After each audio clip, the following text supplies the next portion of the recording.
안재호TV 시청자 여러분, 오늘은 진리 안에 서 있는 그 한 사람, 이런 주제로 말씀을 드리고자 합니다.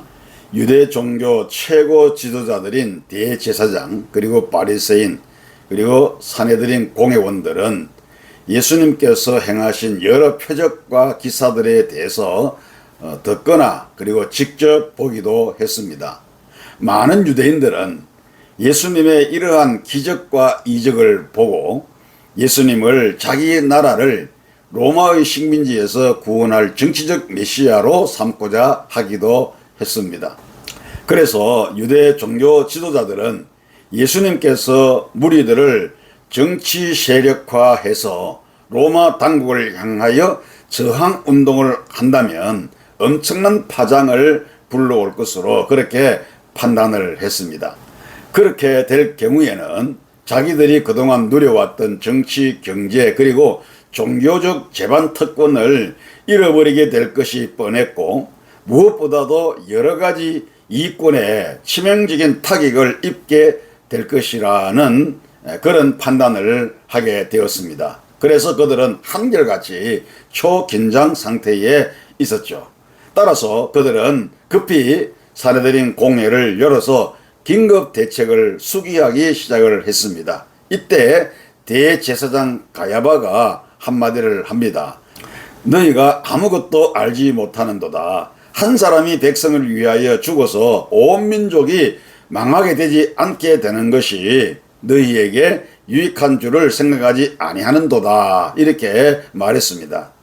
이 말은 소위 대제사장이라고 하는 사람이 자신들의 정치적 목적을 달성하기 위해서 한 사람을 죽여서 나라가 무사하다면 그 한 사람을 죽이자, 그런 말인 것이죠.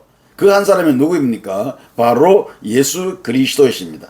그러니까 예수가 민중을 정치 세력화해서 로마를 향하여 저항 운동을 하게 된다면 자신들에게 엄청난 피해가 올 것이니까 그 한 사람, 곧 예수를 죽여버리자, 이런 말입니다. 그 한 사람 예수를 죽여버리면 모든 것이 편안해지고 자기들 모두에게 유익할 것이라 그렇게 생각을 한 것입니다.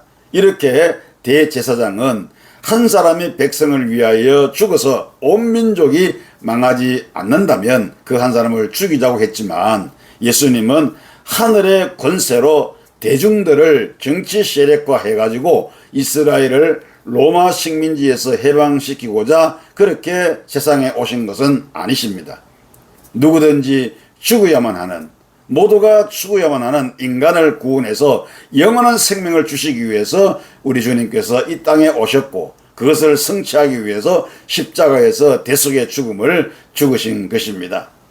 대제사장을 비롯한 유대 종교 지도자들이 나라 민족의 안정을 위한다는 구실로 예수를 죽이고자 했지만, 그것은 순순히 자신들의 기득권 보호와 그리고 당리당락을 위한 술책에 불과했다라는 것입니다.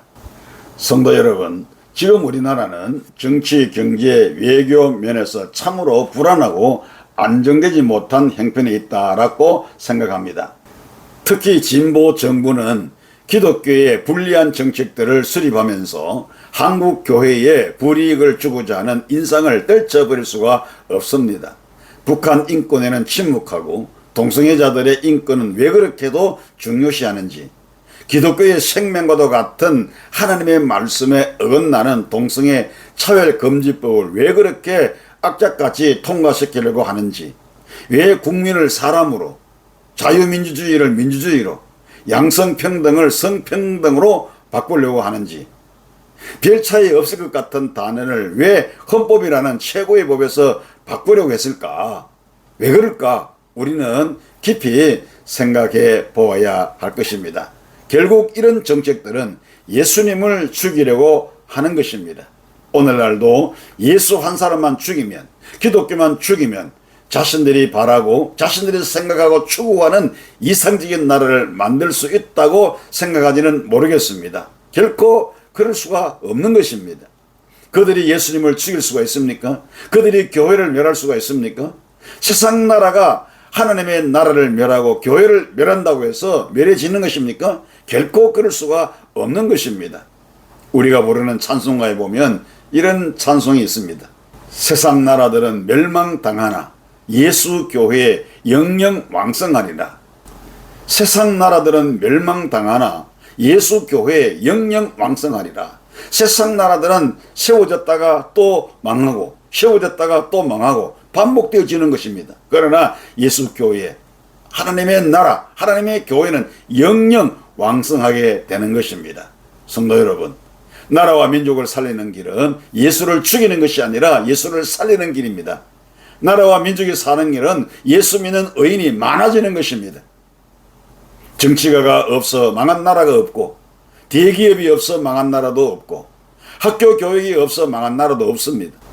오직 의인이 없어 나라와 민족이 망했다는 것이 성경이 증언하고 있는 역사의 사한 교훈입니다. 나라와 민족을 위하는 길은 예수가 살고 내가 죽는 것입니다. 내가 먼저 죽어야 우리나라와 우리 민족이 사는 것입니다.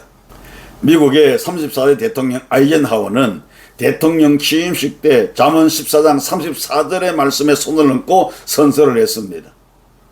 그 말씀이 무엇입니까?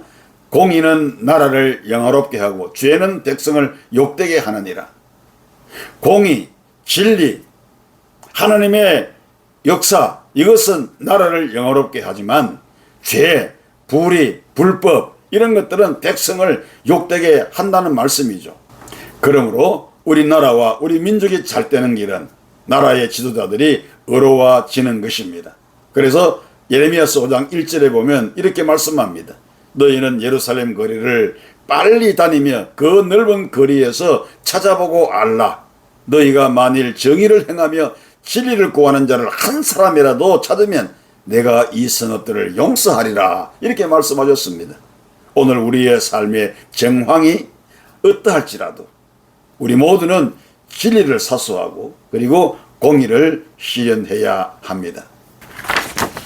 그리고 우리에게 맡겨주신 복음적 사명을 제대로 감당해야 합니다. 그리할 때 내가 살고 교회가 살고 국가가 사는 이런 놀라운 역사가 일어나는 것입니다. 우리 모두 진리 안에 서 있는 그 한 사람이 되십시다. 은혜가 되시기 바랍니다.